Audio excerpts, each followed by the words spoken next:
আসসালামু আলাইকুম প্রিয় দর্শক। তো আজকে নতুন আরেকটি ভিডিও নিয়ে আপনাদের মাঝে হাজির হলাম। এটা হলো আমাদের চরবাবনা ঈদগাহ মাঠ। এখানে আমাদের পূর্বপুরুষদের অনেক স্মৃতি জড়িয়ে আছে। বছর শেষে পবিত্র ঈদ উল ফিতর, ঈদ উল আজহার নামাজ পড়ার জন্য আমরা এখানে উপস্থিত হই। আমাদের পূর্বপুরুষ যারা আছেন, অনেকেই কবরে শায়িত আছেন, অনেকেই এই দুনিয়া থেকে বিদায় নিয়েছেন, তারা এখানে নামাজ পড়েছেন। তাদের অনেক স্মৃতি এখানে জড়িয়ে আছে। এখানে আসলেই আমাদের মনে একটা অন্যরকম শান্তি পাই। মনে হয় এখানে আমাদের পূর্বপুরুষরা বসে নামাজ পড়তেছে। তো সেই স্মৃতিগুলা মনে হলে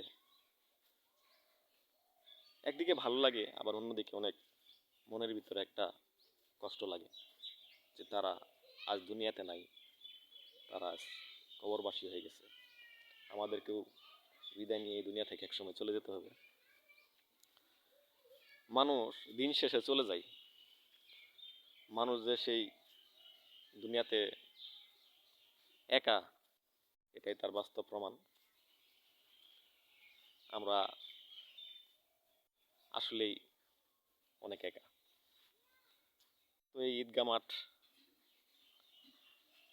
আমাদের সকলেরই অনেক পছন্দের একটা জায়গা, অনেক শান্তির একটা জায়গা।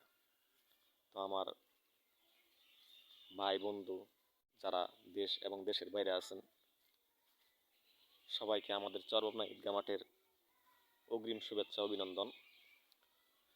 হয়তো আর 2 থেকে 3 মাস আছে, রমজানের পরে ঈদ উল ফিতর সামনে। তো ঈদ উল ফিতরের শুভেচ্ছা। দেশ ও দেশের বাইরে যারা আছেন সবাই ভিডিওটা দেখবেন, ভালো লাগলে লাইক শেয়ার কমেন্ট করবেন। তো আমাদের এই ঈদগাহ মাঠটা একটা সময় অনেক তেমন একটা উন্নত ছিল না, তো এখন বেশ উন্নত হয়েছে।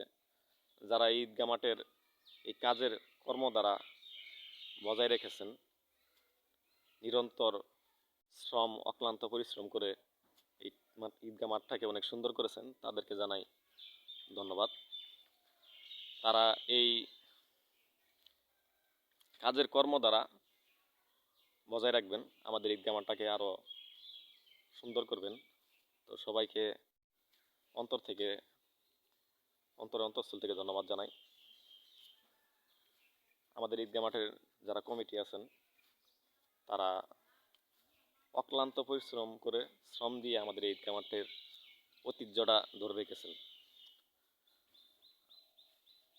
ইনশাল্লাহ তাদেরকে আল্লাহ নেক হায়াত দান করুক, তারা দীর্ঘজীবী হোক, যাতে এই ভালো কাজগুলা তারা করতে পারে। বিশেষ করে এখানে ঈদগাহ মাঠের যে রাস্তাটা ছিল, এই রাস্তাটা একটা সময় মাটির রাস্তা ছিল, তো এখন ইটের সোলিং করে দিয়েছে। আমাদের ঈদগাহ মাঠের সেই পূর্ব পাশে একটা রাস্তা করে দিয়েছে। তো আমাদের এই সমস্ত কাজ, যারা ভালো ভালো কাজ করেন, তাদেরকে সবসময় সাপোর্ট দেওয়া উচিত। তারা যেন এইরকম ভালো কাজ প্রতিনিয়ত করতে পারেন। তো এখন আমি চলে যাচ্ছি। সবাইকে আবারও শুভেচ্ছা অভিনন্দন পবিত্র ঈদ উল ফিতরের। আশা করি দেশে ভিতরে যারা দেশের যে কোনো জায়গায় আছেন, ঈদ উল ফিতরের নামাজ ইনশাল্লাহ পড়বেন, এখানে দেখা হবে। তো আসসালামু আলাইকুম ভিউয়ার্স, সবাই ভালো থাকবেন। এরকম নিত্য নতুন ভিডিও নিয়ে আসার জন্য আপনারা উৎসাহ দিবেন, যাতে আমি আরও এরকম নিত্য নতুন ভিডিও আপনাদের উপহার দিতে পারি।